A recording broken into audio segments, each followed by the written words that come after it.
radical switch that occurs in Texas, this sort of changing of Texas in the post-war years, also profoundly affects Texas minorities. In 2015, 3 million Texans are African American. That's a sizable portion of the Texas population. But what's interesting is that their overall percentage of the population declines over the course of the 20th century. At the beginning of the 20th century, 1 in 4 Texans is African American. By the beginning of the 20th century, this has dropped to about 12% of the population. So it goes from a quarter to significantly less, which is interesting because that shifts kind of the balance of power and the poles of power within Texas politics. African Americans in Texas in the 50 years after World War II tend to be among those that moved to the cities. Houston has a very sizable African American community, as does Dallas-Fort Worth, Beaumont, and Waco during this post-war era. And once African American Texans move to the city, they start to find other African Americans with which to socialize and to organize. And the city, by and large, begins to mean freedom. African Americans are using these urban bases to push for civil rights during the great civil rights era in American history. Voter registration goes up amongst this community, and redistricting helps to put more African Americans into the Texas political mix.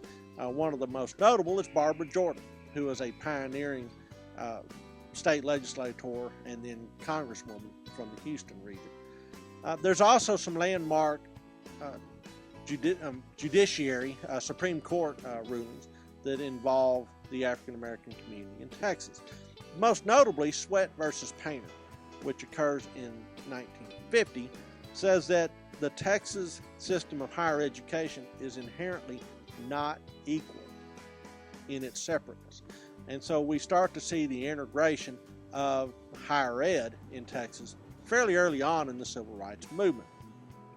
That doesn't mean that all integration goes off without a hitch, as we'll learn in a second. Texans also were in positions to make a major national impact in terms of civil rights. President Dwight Eisenhower, again a Texan, is president from 1952 through the end of the 1950s, really begins the ball rolling with the civil rights movement. He is succeeded in office, of course, by John F. Kennedy, whose vice president is Lyndon Baines Johnson. When John F. Kennedy is assassinated in 1963 on the streets of Dallas, LBJ becomes the president, and in that capacity becomes a true champion of civil rights nationwide. Now, LBJ represents a sort of national call to civil rights, but back in Texas, there's still a lot of resistance. In the 1950s, Governor R. Allen Shivers actually opposed desegregation of schools, and in 1956 even uses the Texas Rangers to keep Mansfield school districts or Mansfield schools from being integrated. Clearly a resistance to federal court orders ordering desegregation. By 1964, it's clear that Texas schools will be amongst the slowest to integrate, and it's really not until 1971 that Texas schools are fully integrated.